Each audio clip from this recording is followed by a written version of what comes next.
Entre medio del verde que lo nutre, florecen las orquídeas y también las ideas para un país que le hace falta quien lo ponga a pensar. Parece que ese ha sido mi oficio en la vejez. Usted ha logrado algo que muy pocos lo consiguen, y es tener públicos, para bien o para mal, para aplaudirlo o para criticarlo. La historia de este país, tal cual como ha sucedido, por vergüenza, por religiosidad o por simple culillo, no la han querido contar. Comparar esa energía de los 80 con esa energía de los 24, 25, cuando escribió Cóndores. ¿Qué ha pasado en el alma? Obviamente no en el cuerpo, pero sí en el espíritu de Álvarez Gardiazabal para sostener la energía. Pero la genialidad solamente se logra entre los 17 y los 27 o 28 años. Yo tuve esos rasgos geniales y los viví en Pasto. Esa capacidad genial es la que me llevó a escribir Cóndores, Dabeiba y algunas otras novelas. Hola, este es el podcast para pensar en serio. Nuestro invitado de hoy, Gustavo Álvarez Gardiazabal, el escritor universal que en Pasto encontró la inspiración para escribir Dabeiba y Cóndores no entierran todos los días, y que desde Tuluá, su tierra natal, hace sus crónicas diarias, que le dejan más que amigos o enemigos, controversias profundas que despiertan al país de su silencio y su letargo, donde recibe a sus visitantes ilustres, disfruta del calor, sus gansos, sus flores y sus paisajes. Gustavo Álvarez Gardiazabal es un ícono de la literatura universal, con obras que narran la violencia en todas sus expresiones, la superchería milagrera y religiosa, el poder sin límite de los terratenientes, la riqueza de los traquetos de la guerrilla y el narcotráfico, la corrupción de los gamonales y las crisis de los partidos y los políticos de hoy con sus redes de contratistas. En este episodio hablaremos de su vida, sus recuerdos, sus luchas interminables, su disciplina de trabajo, su buen humor y su crítica, y de nuestra gratitud por su existencia, porque seres como Álvarez Gardiazabal no se viven todos los días. Soy Uriel René Guevara Rivera. Bienvenidos. Gustavo Álvarez Gardiazabal, qué gusto tenerlo con nosotros. Pues para mí, que se me han seguido durante tantos años, y yo los he seguido religiosamente desde mi encierro acá a orillas del río Cauca. Bueno, ese encierro es apetecido por muchos, rodeado de aire, de animales, de mucha naturaleza. Se dice que es donde usted vive se ha convertido en un oráculo los últimos años. Pues un oráculo tal vez porque tengo mucho ganso y tengo mucho palmípedo y porque pues entre medio del verde que lo nutre florecen las orquídeas y también las ideas para un país que le hace falta quien lo ponga a pensar. Parece que ese ha sido mi oficio en la vejez, ponerlos a pensar. Últimamente he estado muy recargado, pese a mi edad y mi salud, muy recargado de visitas de personalidades de distinto orden y profesión, tanteando la difícil situación del país. Fortunosamente yo gozo con todo ello, yo me río con todas las bestialidades que a veces les digo y sigo creyendo que muchos de los que me vienen a consultar pues simplemente vienen a corroborar lo que han pensado.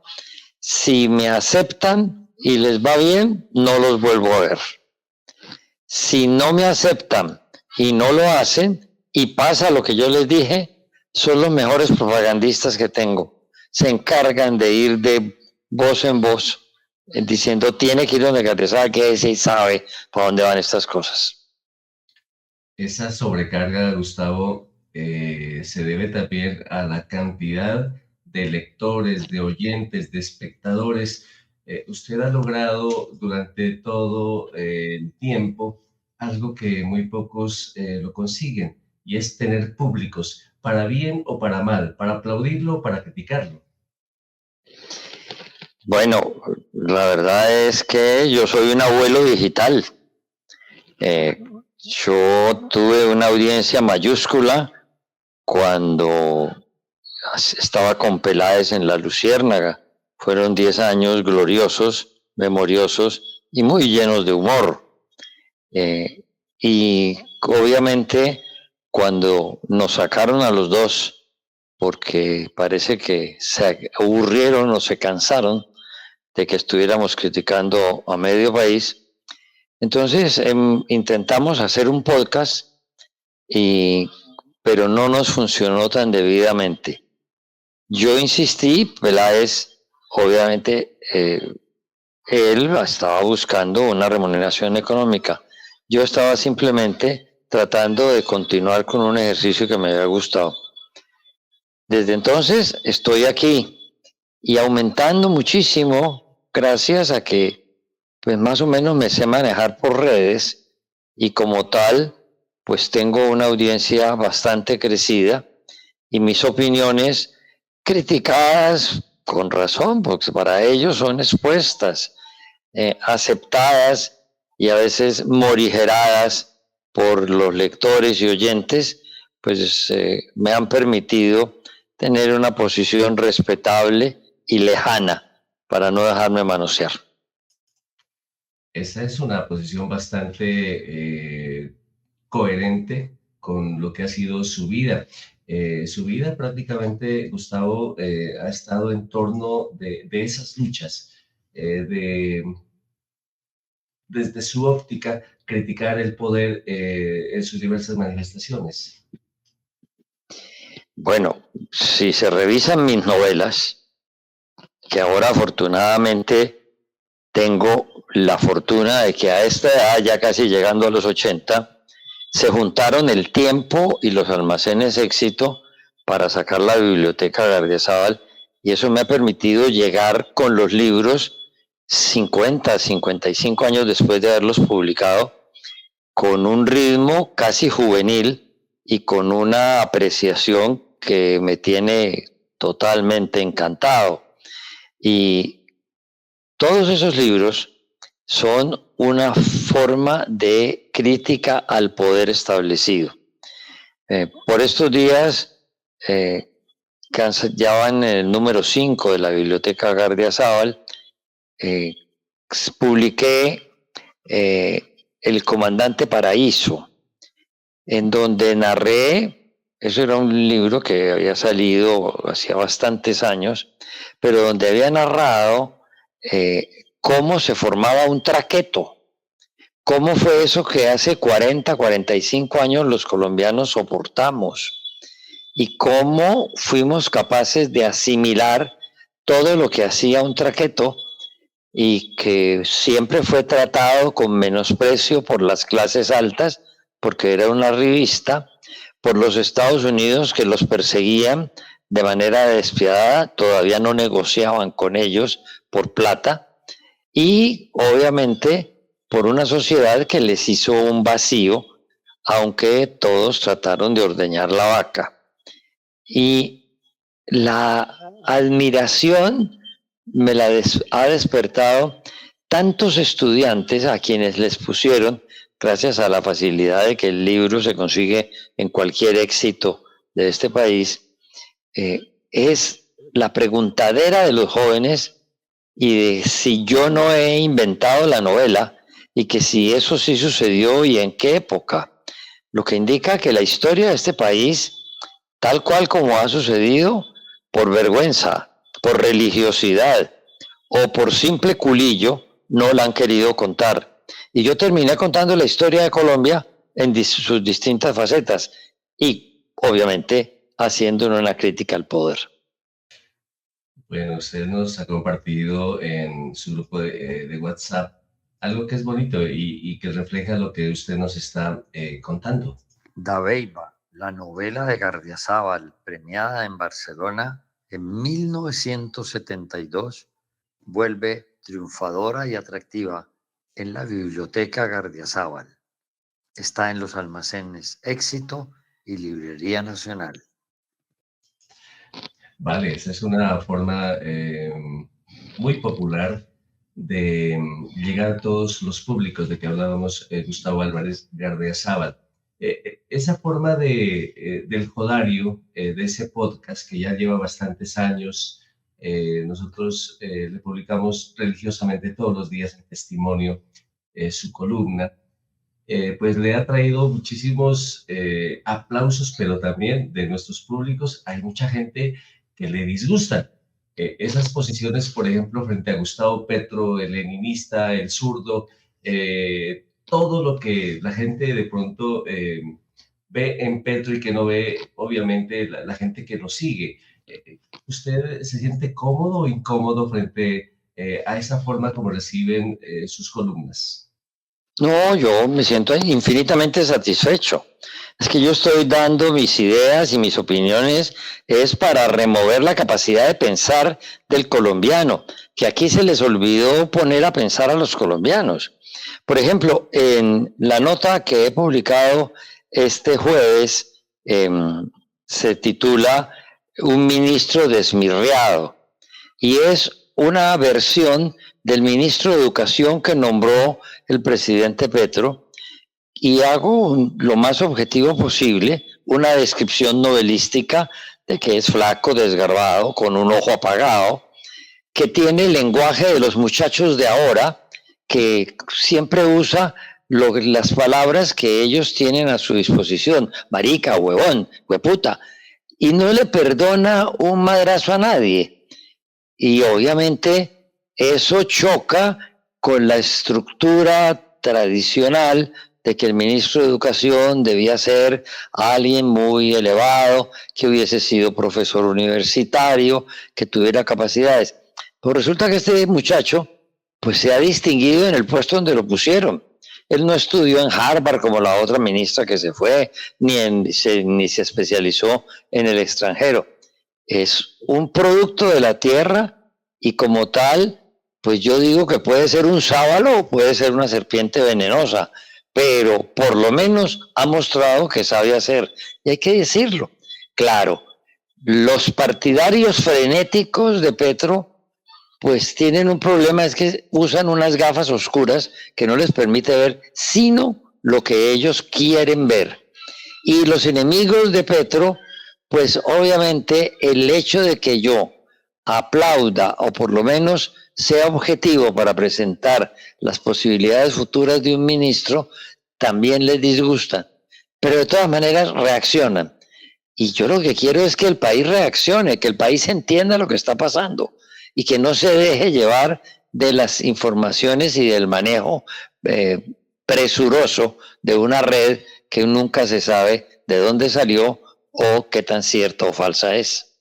¿Cómo hace Gustavo Álvarez Gardiazabal para tener tantos medios que lo multiplican a diario? Bueno, es un trabajo y una disciplina que no me ha sido ajena nunca en mi vida, por eso he logrado escribir los libros que he escrito, por eso he logrado llegar hasta donde he llegado.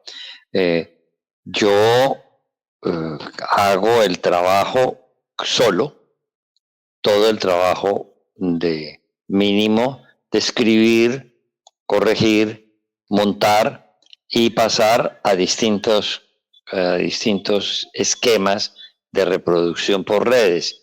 Entonces yo subo mi podcast a Twitter, a Face, a YouTube, a Instagram y ahí hay otra más. Y fuera de eso lo mando a unos 40 o 50 periodistas del extranjero o profesores universitarios que me han estudiado durante muchos años para que más o menos estén al tanto de lo que está ocurriendo en el país.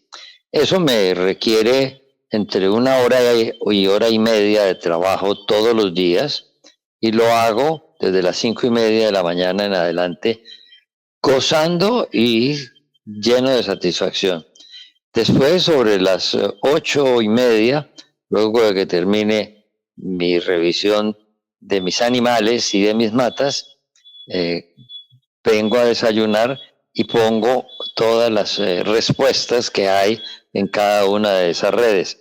Y ahí gozo más todavía, porque pues ya uno ve cuándo golpean y cuándo no las ideas que estoy aportando. Son una revolución. A veces nosotros estamos atareados, vemos los me gusta o los no me gusta, pero bueno, entendemos que ese es el golpe de Álvarez Gardiazabal. ¿Usted ha tenido la oportunidad de dialogar así en su finca de gansos con Gustavo Petro o él lo ha llamado a la Casa de Nariño? Nunca, nunca en la vida pública de ambos nos hemos cruzado, nunca hemos hablado, no he tenido ninguna relación. Algunos de sus ministros, de los que han pasado y de los que tiene ahora, son personas con las que mantengo relación hace muchísimos años y pues con ellos he hablado. Pero de parte de él creo que no hay ningún interés y de parte mía pues yo no tengo facilidad para ir a tocar la puerta de las vacas sagradas. ¿Le gustaría ir a hablar con Petro? Si él quiere venir aquí, yo lo recibo con mucho gusto. Muy bien, queda la invitación abierta entonces. Vamos a cambiar un poquito de tema, pero no es cambiar de tema, es seguir más bien con la idea, porque dentro de todo lo que ha escrito Álvarez Gardiazabal, miren, si ustedes ven detrás de mí, allí está la edición bellísima y gracias Gustavo por habérmela enviado y compartido. Esa edición hermosa de los 50 años de Cóndores no entierran todos los días. Es como mi libro de cabecera, ahí está, al lado de el logo de nuestro podcast. Y allí dentro de este libro aparece esta crónica bellísima que escribe y que nosotros la publicamos también y que se titula Oda a Pasto. Y en la Oda a Pasto, Gustavo Álvarez Gardiazabal hace un escrito exquisito de lo que significó para él, para usted, Gustavo, haber vivido en Pasto en aquellos años donde cambiaba la Universidad del Valle por una universidad perdida, acá entre el frío y la montaña, como era la Universidad de Nariño, pero que usted en esta Oda a Pasto agradece por siempre el haber tenido la oportunidad de haber vivido acá y haber escrito Cóndores. En 1970, hace 54 años, yo llegué a Pasto y allá escribí Cóndores y escribí Dabeiba, la novela que en este momento está circulando nuevamente, que tuvo la ventaja de ser premiada en Barcelona en aquella época. Yo viví en Pasto casi 3 años y tengo que reconocerlo una vez más con la boca llena. Es el periodo más feliz de mi ya larga existencia. Esa vida en Pasto fue absolutamente valiosa para mí y mis recuerdos son tan gratos como lo fueron los pastuzos conmigo. Esa forma de vida en Pasto, usted la refiere en otros momentos, Gustavo, y es que dice que cuando siente como la necesidad de recargar el alma, pues coge un avión o cogía un avión, no sé si todavía lo hace, y venía a Pasto, no a recoger los pasos, digámoslo así, en el mejor sentido del término, sino a recargar los pulmones, el aire, el frío, de pronto la soledad, la distancia, el sabor andino. La verdad es que lo hice hasta que mi corazón me lo permitió. Yo tengo una serie de restricciones cada vez más grandes de distintas enfermedades y una de ellas es que el corazón no me resiste pasar de los 1600 metros.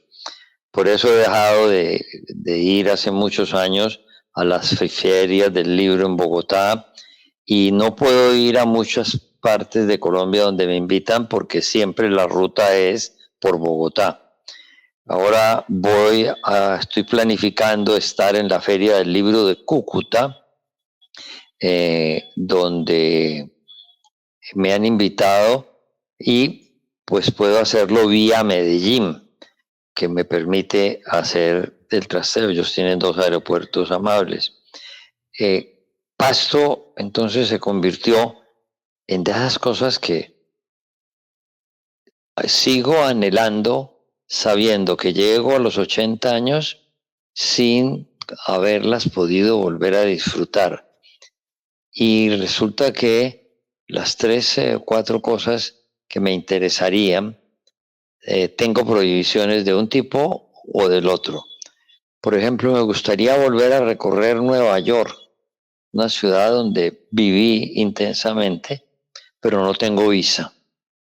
Me gustaría poderme haberme refugiado en la alta montaña tulueña a 3.200 metros de altura.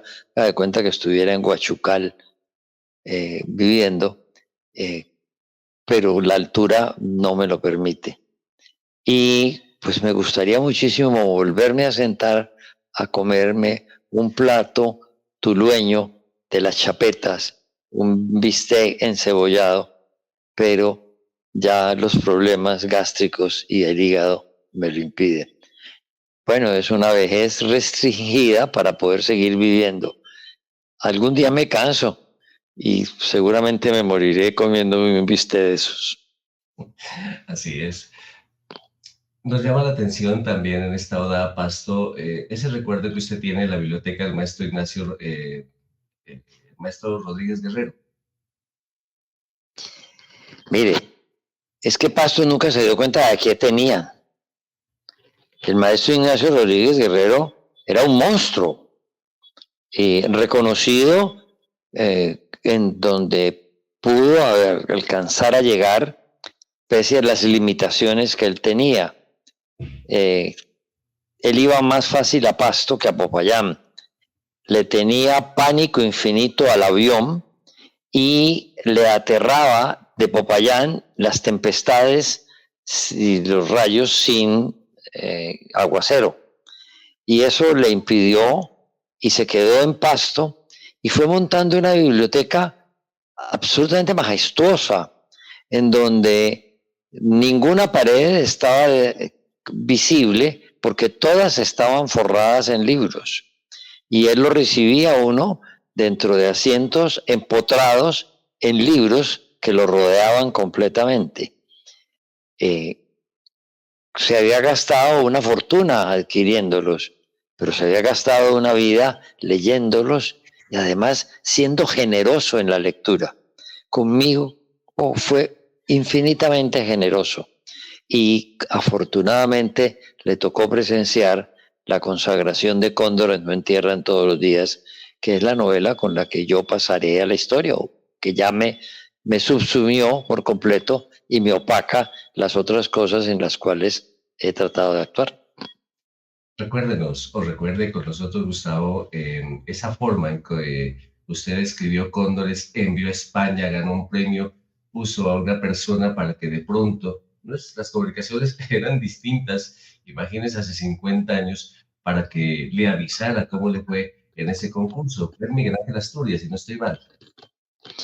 Mire, el concurso de novela donde mandé Cóndores lo patrocinaba el ayuntamiento de Manacor y después del franquismo, pues allí se habían empezado a reunir los intelectuales que recogían de alguna manera el veto contra Franco.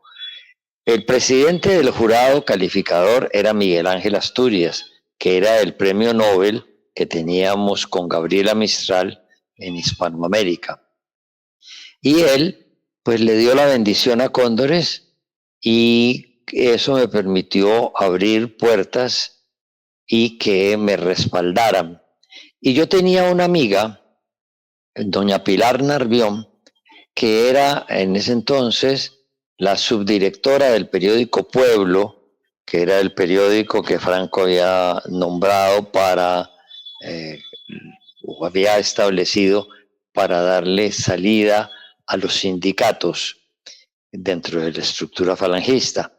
Y ella pues había participado conmigo en un concurso de cuento y nos habíamos carteado, y desde Pasto mantuve una correspondencia todos los días. Yo iba al apartado aéreo 975 de Avianca, que quedaba ahí a media cuadra del Parque Nariño, y a abrir la correspondencia en el avión que podía llegar, porque desde entonces Pasto ha tenido limitaciones, porque finalmente su aeropuerto es un portaaviones. Y en ese diálogo epistolar, ella me fue cogiendo un especial cariño y me ayudó muchísimo a que Joseph Vergés, el dueño de Editorial Destino, me acogiera, tanto para Cóndores no entierran todos los días, que superó todas las marcas y me ha superado a mí mismo, y Dabeiba, que también circuló bastante, pese a que ya Cóndores se la había chupado. Y ahora vuelve a circular 52 años después de haber sido premiada en Barcelona, y le quiero confesar, tuve que volverla a leer porque no la leía desde cuando se hizo la traducción al rumano y la traducción que hizo para Feltrinelli en Milán, Enrico Chicoña. Hacía por lo menos 50 años que no la leía. Y me he sentado muchas veces a carcajearme de las bestialidades que yo he escrito. Es una novela cargada de humor y pensaba mirándome al espejo, ¿cuándo se me ocurrió a mí escribir esta novela? ¿Cómo fue capaz de hacerla sin ir a perder ese detalle de humor que es narrar una vida pueblerina, que finalmente todos en Colombia por lo menos sabemos de qué pueblo vienen nuestros antepasados? La gente se pregunta, sus críticos, sus lectores, y lo que usted está diciendo, ya llegando a los 80 años y todavía tener la energía, eh, comparar esa energía de los 80 con esa energía de los 24, 25, cuando escribió Cóndores. ¿Qué ha pasado en el alma? Obviamente no en el cuerpo, pero sí en el espíritu de Álvarez Gardiazabal para sostener la energía. Mire, yo creo que la genialidad viene con uno, la forma como lo educan, la forma como vive y algunos genes que se deben de tener. Pero la genialidad solamente se logra entre los 17 y los 27 o 28 años. El resto ya es aprendizaje y repetición. Yo tuve esos rasgos geniales y los viví en Pasto. Esa capacidad genial es la que me llevó a escribir Cóndores, Dabeiba y algunas otras novelas. Pero la genialidad no dura eternamente. Lo que pasa es que como he sido siempre disciplinado, cosa que le agradezco a las madres franciscanas de María Inmaculada, las mismas de Maridías, las mismas que me enseñaron a mí en el kinder y en la primaria a ser el que soy. Por eso visité con tanto cariño cuando estuve en Pasto varias oportunidades a la madre Delfina, que había sido la rectora del colegio en Tuluá, y ella tenía un grato recuerdo mío por alguna razón que simplemente la llamaba, es el destino de los genios. Yo apenas me sonreía porque ni me sentía genio ni creo en el destino. Creo que uno puede con todo en la vida mientras se tropieza con la pared de la muerte. Gustavo Álvarez Gardiazabal con nosotros. Usted ha mencionado el franquismo y dentro de la preparación de este podcast nos enteramos de algo que usted tampoco supo en su momento, y era que el generalísimo Francisco Franco le había vetado a usted el Bazar de los Idiotas. ¿Cuándo se enteró y por qué cree que lo vetó? Bueno, me enteré porque mi editor, Joseph Vergés, al que hice referencia hace un rato, el dueño de la editorial Destino, pues iba a publicar la novela, pero en esa época era necesario pasar por la revisión de la Junta de Censura Española. Y entonces él me comunica, he sido vetado por el gobierno de Franco y pues lamentablemente no puedo seguirlo publicando porque me pondrían muchos problemas y yo quiero defender mi editorial. Lo entendí, le agradecí enormemente y él me conectó con Plaza y Janés, que en ese entonces habían montado la editorial en Bogotá, y desde allí pues lo hice en la mayoría de las otras novelas que publiqué. la verdad es que pasaron muchos años hasta que yo pude leer el texto, el acta de censura. La publicó la revista Arcadia, que era una revista que publicaba el Grupo Semana para hacer literatura y promover la lectura. Y allí publicaron el veto que el gobierno de Franco me había entregado. Probablemente nadie me lo había creído porque cada que digo las cosas, dice, es que como es novelista, cuando ya aparece el texto y aparece subrayado que Gardiazabal fue vetado desde 1974 por el régimen de Franco, pues obviamente quienes me han criticado por una cosa o por la otra no me pueden dejar de reconocer ese blasón de heroísmo de haber sido uno de los que vetó el generalísimo Francisco Franco. Así es. Vamos a meternos un poco en Cóndores no entierran todos los días, porque se ha convertido, lo que ya nos comenta Gustavo, es en un material de estudio para diversas instituciones y ha sido objeto de muchísimos homenajes.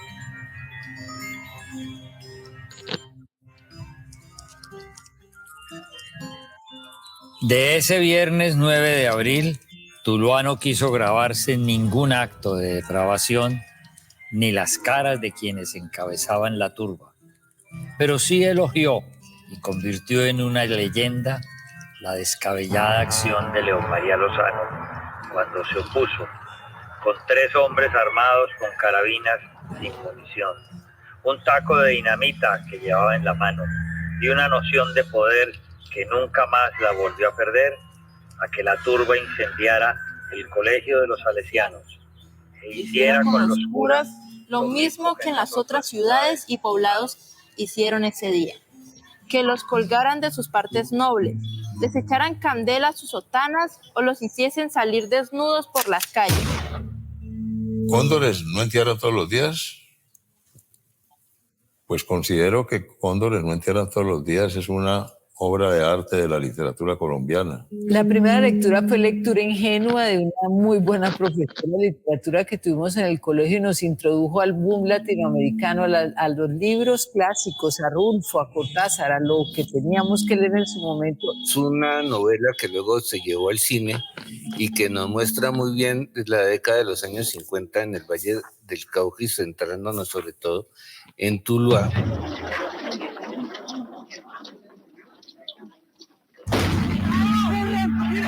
Pues yo estaba muy pequeña, la verdad, yo estaba en el colegio y Cóndores era un libro pues obligado en el colegio, era un libro referente. Me mostró que había un país, me mostró que Colombia era un país terrible, además por la violencia que consumía a su sociedad. Gustavo, ¿usted cree que esa violencia que usted retrata en Cóndores ha cambiado? ¿Es esta violencia la misma que se sintió, que se padeció hace 50 años? Es la misma, y lo que es peor, se ha modernizado con los adelantos y no se ha modificado en la apreciación final, que es la de hacer sufrir hasta con la muerte a quien se oponga a los designios del dueño del poder. Lo que estamos viviendo por estos días es un juego de observaciones. Cuando Santos firmó la paz en La Habana, la firmó con un grupo de dirigentes de las FARC que ya habían sacado su prestigio y de pronto hasta su dinero al extranjero y estaban vencidos pero ganadores. Se quedaron sin firmarlo una serie de personajes a lo largo de distintas regiones del país que estaban trabajando en el negocio, porque curiosamente, el Pacto de Paz de La Habana, tan alabado, tan aplaudido, no tiene 3 renglones para definir el manejo del narcotráfico, que terminó siendo el gran acicate y el gran moderador e impulsador de la violencia en Colombia. Y como tal, pues todos esos que no firmaron siguieron trabajando y trataron de montar unas réplicas de lo que antes habían tenido. La prensa bogotana y los amigos de Santos, para alabar el pacto de paz, resolvieron que a esa gente que se armó de nuevo o que continuó con su trabajo, había que llamarlo disidencias de las FARC.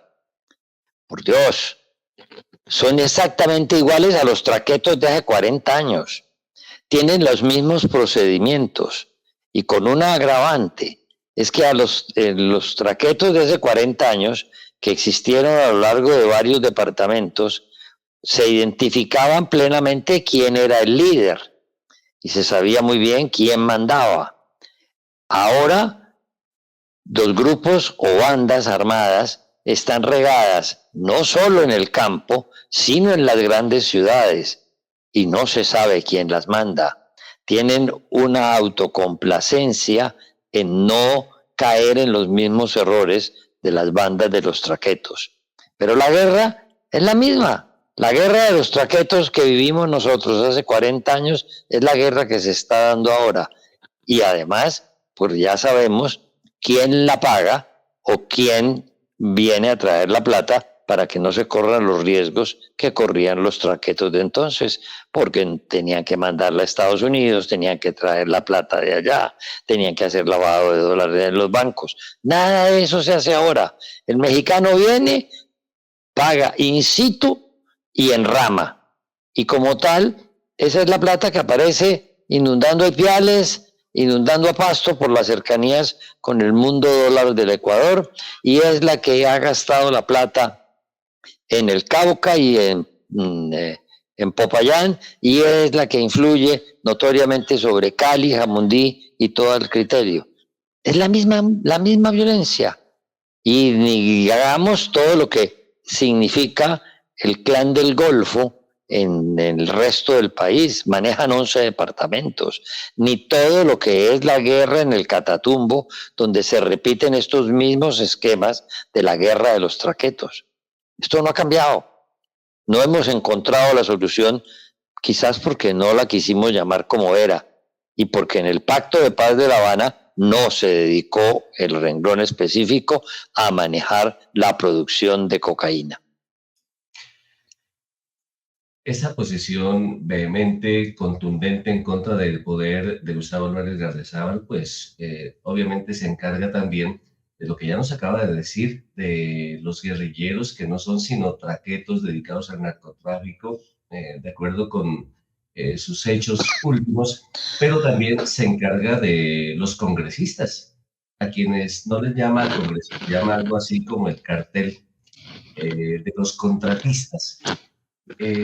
¿Usted cree, Gustavo, y por eso lo expone casi a diario en sus crónicas, que no va a haber una salida progresista, digámoslo así, de aquí al 2026, porque no hay golpes, no hay cambios contundentes como se vienen refiriendo no únicamente en la prensa bogotana, ni la amiga de Petro, ni la contradictoria? ¿Cuál es el momento que vive Colombia con el cartel del Congreso, con los traquetos de las violencias, con los políticos de hoy, con la prensa, con miras al 2026? Mire, este es un país muy singular, por eso he podido yo escribir novelas sobre él y por eso me siento infinitamente orgulloso de ser colombiano, por eso no me he ido del país. Pero aquí aceptan unas verdades y las acomodan de acuerdo a la circunstancia para defenderlas como los grandes tótems de la patria. Aquí resolvieron que la Constitución del 91 es lo que todos debemos respetar. no fue sino que el señor ministro del Interior que acaba de nombrar Petro saliera a decir lo que yo había pedido tantas veces, que si la Constitución hay que remendarla, hágase cumpliendo con las normas y no convocando unos indígenas alicorados o unos gritones activistas en algún sitio imitando a los soviets de Lenin. No, aquí lo que se debe hacerse, y el ministro lo advirtió, era que llevarla al Congreso, llevarla a votación y someterla. Pues no fue sino que a Petro se le ocurriera respetar la ley para que entonces ahora todo el país, es que lo del fin de semana anterior fue impresionante, todos los periódicos, y yo los leo casi todos, por internet o personalmente, todos tenían columnistas que hablaban defendiendo la Constitución del 91. Si la Constitución del 91 es ese tótem sagrado, pues entonces no la toquen. Pero resulta que eso que usted me acaba de preguntar es fruto de la Constitución del 91. A partir del 91, los contratistas se apoderan del país. Colombia dejó de ser una república democrática representativa para ser una república contractual. Todo aquí se hace por contratos y con contratistas. Las leyes las redactan los contratistas. Las leyes son aprobadas por quienes fungen de congresistas, pero cuyas campañas electorales han sido apoyadas por los contratistas. El aparato del Estado, todo funciona sobre la base de contratos. En esas condiciones, mientras no seamos capaces de desmontar esa realidad, aquí vamos a seguir dando tumbos. Pero salir a defender la Constitución del 91 es como admitir que estamos muy satisfechos con el régimen de contratistas. Yo no lo estoy, y hasta el último día de mi vida seguiré diciendo que esa fue la gran equivocación. Y ni le digo todas las equivocaciones que tiene la Constitución del 91. Fue muy costosa, tan costosa que no ha podido ser implementada completamente porque le vale mucho al Estado. Entonces, no es tampoco pues la perfección suma para que salga de este país solo porque a Petro se le ocurrió respetar la ley para cambiarla. Hay una versión muy bella, Gustavo, y usted sé que la ha disfrutado, y es una versión para cine y televisión que hizo Telepacífico y que se llamó La tinta de la vida. Y además era bonito. Y obviamente todos me querían comer. Había que defenderse de ellos. Gustavo no encajaba en nada. Él tiene en su mente las cuentas de cuántas partes lo han echado, de por qué lo han echado, y cuando habla de eso se carcajea. El problema es que nunca aceptamos que somos diferentes. Me cortaron la cabeza una y otra vez. Es la derecha la que me manda a mí a la cárcel. Es la derecha la que trata de sacarme de la universidad. Es la derecha tan enemiga como la otra. Y que esa locura posiblemente le hacía romper los límites, romper los moldes. Porque la genialidad solo se vive entre los 20 y los 30 años. Y en ese periodo es cuando yo escribo Cóndores no entierran todos los días. Como estaba combinando la ideología sin decir que fuera ideología, de una Colombia distinta, una Colombia justa, que es lo que aquí más les ha atormentado, tanto a la izquierda como a la derecha. Entonces, pues yo era un estorbo, y como estorbo había que sacarme.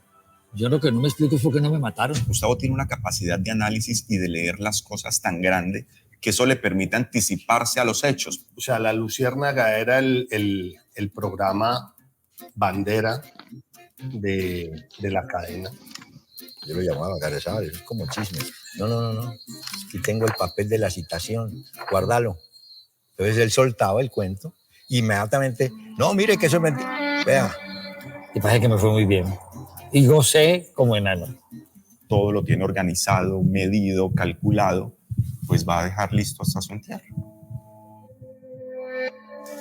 Y en Medellín, como lo hizo Isaac, tenemos derecho, por lo menos, a que mientras vos vivas, que no vayan a manosear la tumba, ni me vayan a andar trasteando por toda parte.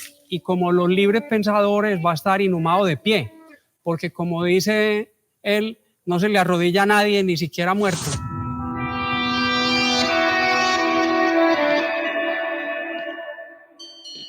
Presentamos el tráiler de La tinta de la vida, que es una producción muy bella de Telepacífico para cine y para televisión, en donde usted es el protagonista.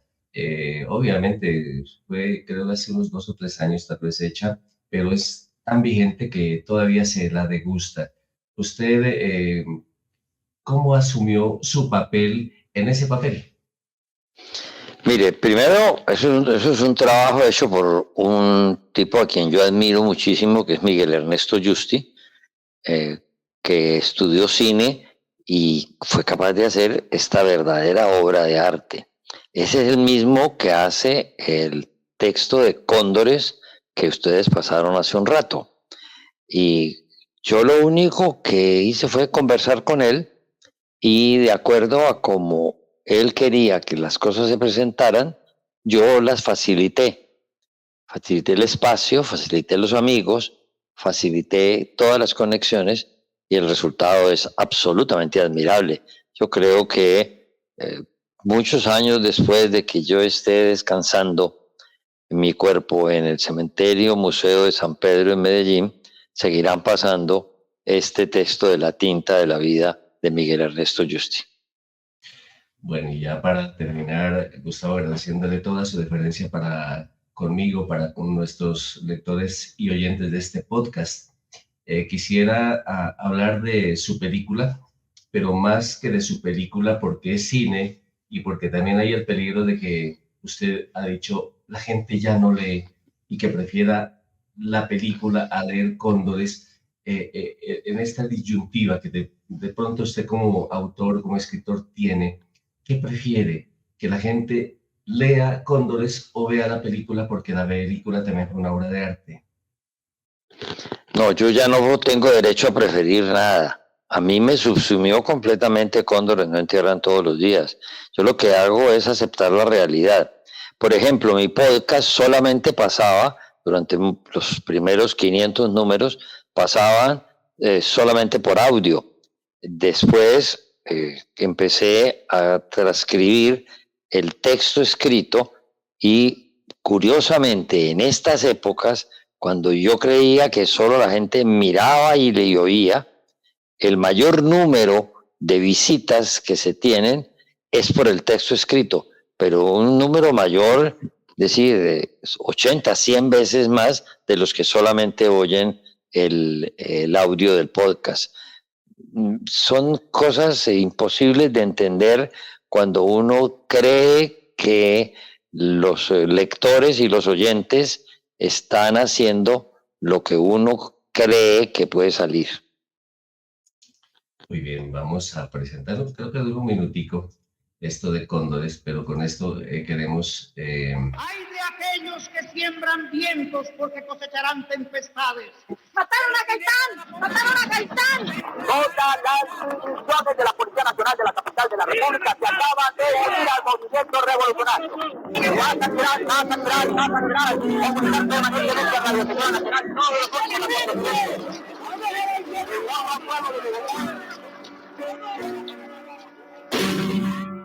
La obediencia al partido es lo más importante. Es una cuestión de principios. Me han contado que todas las noches salen los pájaros a limpiar las veredas de liberales. ¿Y nosotros qué estamos haciendo? Yo me cago en su glorioso partido conservador.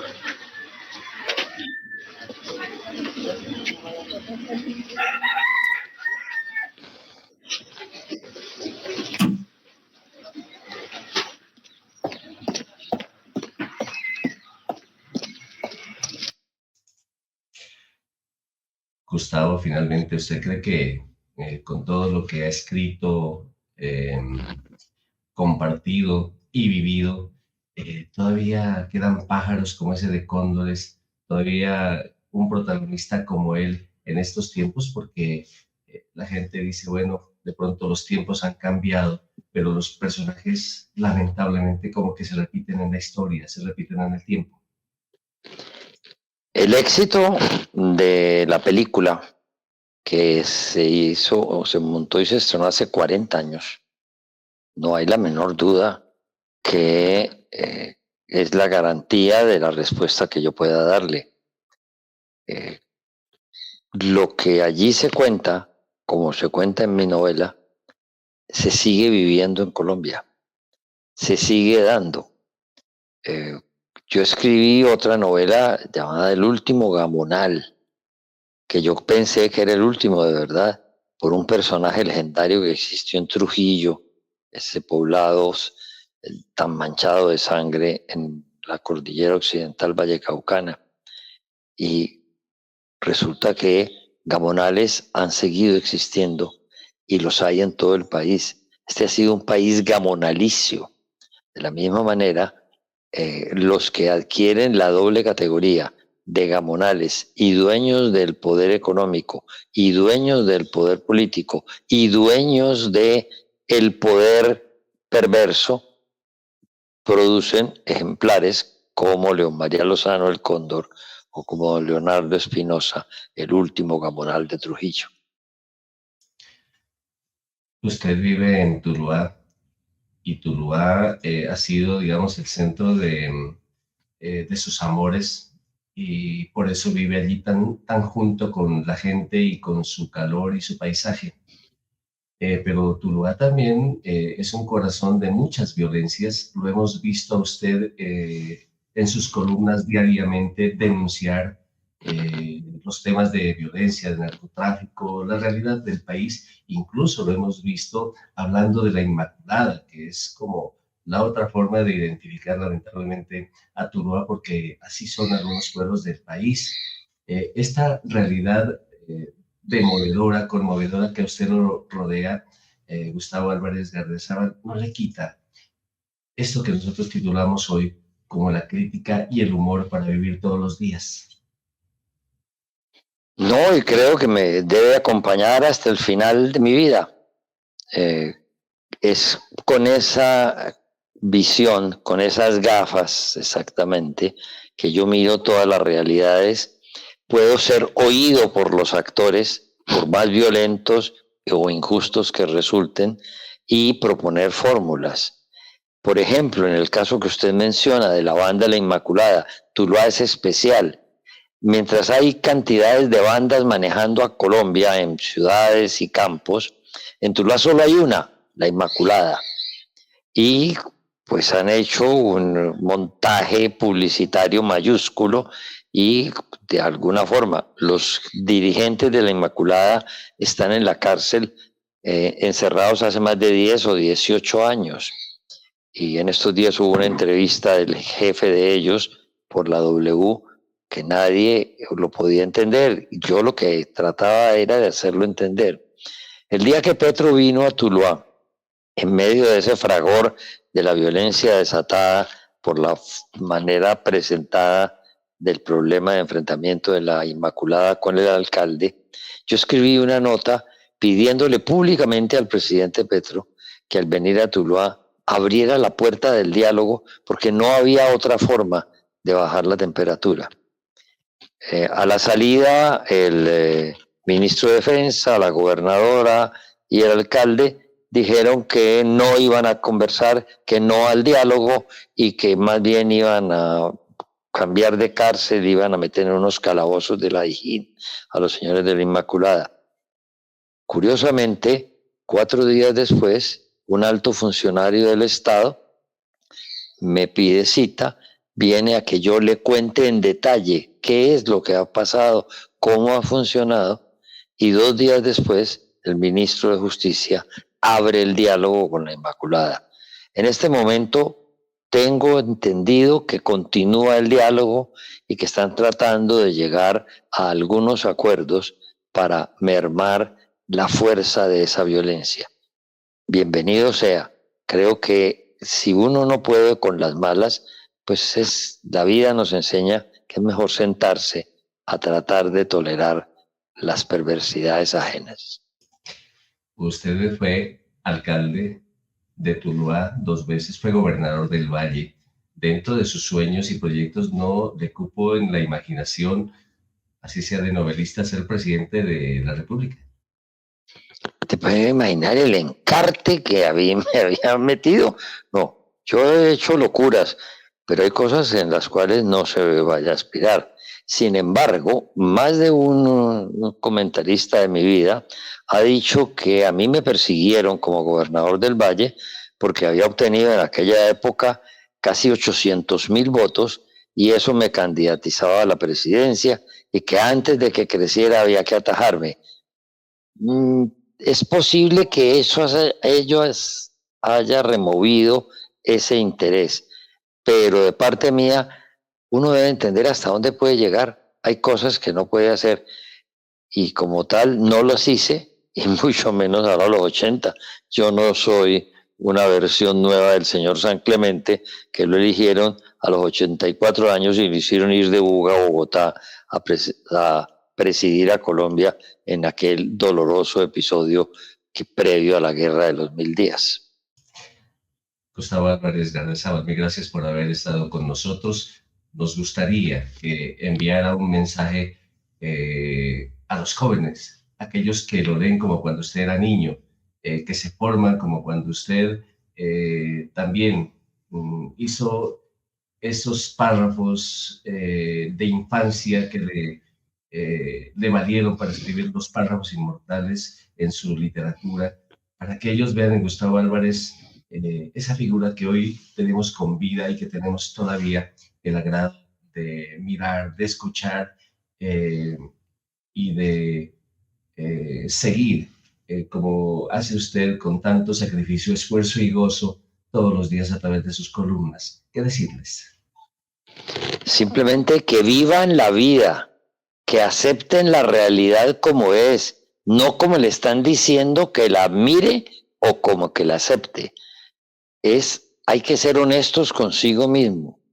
Y el momento en que se es honesto consigo mismo, se puede llegar a un punto mayor, que es el respeto.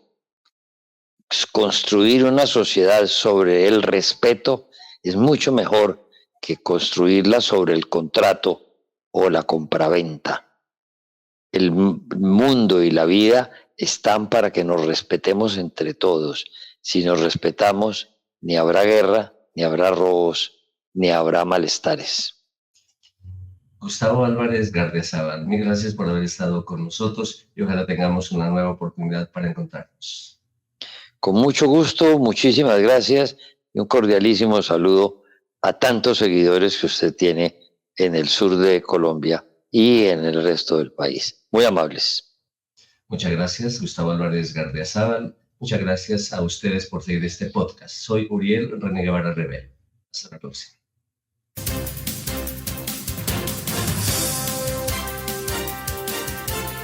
Podcast para pensar en serio con Uriel René Guevara Revelo.